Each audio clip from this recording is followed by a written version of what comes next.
Kali ini saya akan menjelaskan tentang teknologi bahan alam.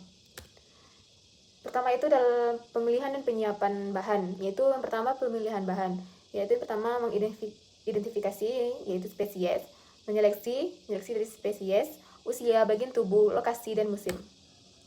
Pemilihan bahan, faktor yang mempengaruhi senyawa pada tumbuhan, ada musim, kadar air, intensitas paparan sinar matahari, kondisi tanah, dan kondisi tanah ini ada pH, alkalinitas, dan keberadaan senyawa makro.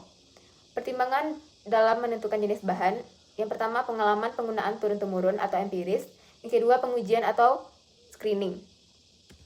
Penyiapan bahan yang selanjutnya adalah pemanen. Pemanen itu bahan baku dapat berupa keseluruhan atau herba atau bagian tertentu seperti daun, batang, kulit, batang, bunga, buah, akar, umbi, atau bagian tertentu lainnya.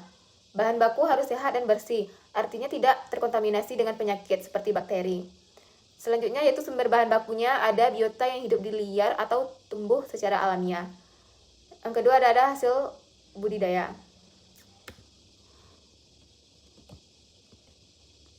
Tanaman segar, ada daging buah, ada jus. Ada jus diperoleh bukan dengan ekspresi yaitu lidah buaya, opium, gom Arab.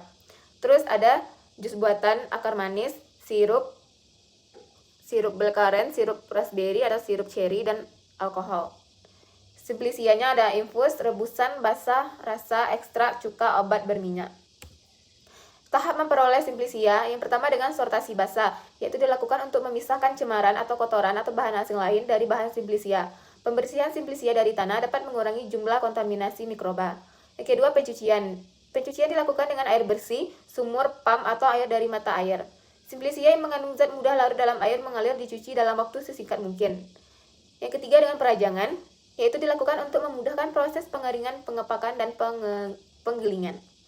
Yang keempat pengeringan, bahan yang telah dikeringkan sebaiknya disimpan pada tempat yang kedap udara dan pada kondisi yang tidak lembab serta suhu yang dingin. Tahap memperoleh simplicia itu yang dari pengeringan tadi bisa menggunakan sinar matahari, keringan angin, oven, microwave, atau fresh drying.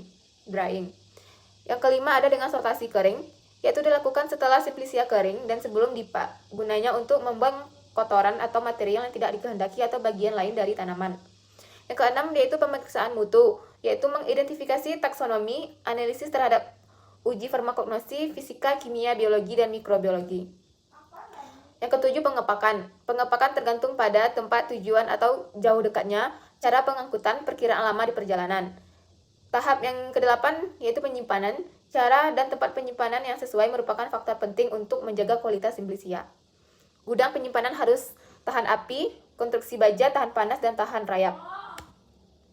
Ekstraksi bahan alam. Ekstraksi adalah pengambilan senyawa metabolit sekunder yang menjadi target untuk dipisahkan dari biomasa yang tidak perlu dikarenakan sifatnya mengganggu. 3 tahap proses ekstrak. Pelarut akan merusak dinding sel dan jaringan serta masuk ke dalam sel. Yang kedua, pelarut akan melarutkan senyawa-senyawa metabolit. Yang ketiga, pelarut bersama senyawa metabolit yang terlarut dikeluarkan dari bahan penghasilnya. 7 metode ekstraksi. Yang pertama, maserasi. Tahapannya ada perendaman, pengadukan, penyaringan, pengulangan. Kelemahan waktu lama, senyawa rusak, banyak pelarut. Kelebihannya, teknologi sederhana, senyawa tidak rusak karena panas. Yang kedua, metodenya itu perkolasi. Tahapannya packing, pengaliran pelarut. Kelemahannya, menggunakan banyak pelarut, sulit tersairi dan tersumbat. Kelebihannya, teknologinya sederhana, tahapan lebih sederhana, dan waktunya singkat. Yang ketiga, metode ekstraksi dengan reflux. Tahapannya direndam, pemanasan, penyaringan. Kelemahannya, rusak senyawa karena panas, mahal. Kelebihannya, sedikit pelarut, waktu lebih singkat, dan rendamannya tinggi. Tahap yang ketujuh yaitu sokletasi. Metodenya, tahapannya dengan packing, pemanasan pelarut. Kelemahannya, kerusakan senyawa karena panas, dan biaya lebih mahal. Kelebihannya, sedikit menggunakan pelarut, waktu lebih singkat, dan rendamannya lebih tinggi. Yang kelima, metode ekstraksinya yaitu tahapannya pertama, perendaman, ultrasonika, penyaringan, pengulangan, dan kelemahannya, biayanya mahal. Kelebihannya, waktunya lebih singkat, pelarutnya lebih sedikit, dan senyawa tidak rusak karena panas. Metode yang ketujuh yaitu ekstraksi dengan microwave. Tahapannya yaitu direndam, ultrasonikasi, penyaringan, dan pengulangan. Kelemahannya biaya mahal, senyawa mudah rusak. Kelebihannya waktunya lebih singkat, pelarut lebih sedikit, dan rendamannya tinggi. Metode yang terakhir yaitu ekstraksi dengan tekanan. Tahapannya perendaman, ultrasonikasi, penyaringan, pengulangan. Kelemahannya biaya sangat mahal, kelebihannya waktunya lebih singkat, pelarutnya lebih sedikit, dan senyawa tidak rusak karena panas. Habis itu rendamannya tinggi.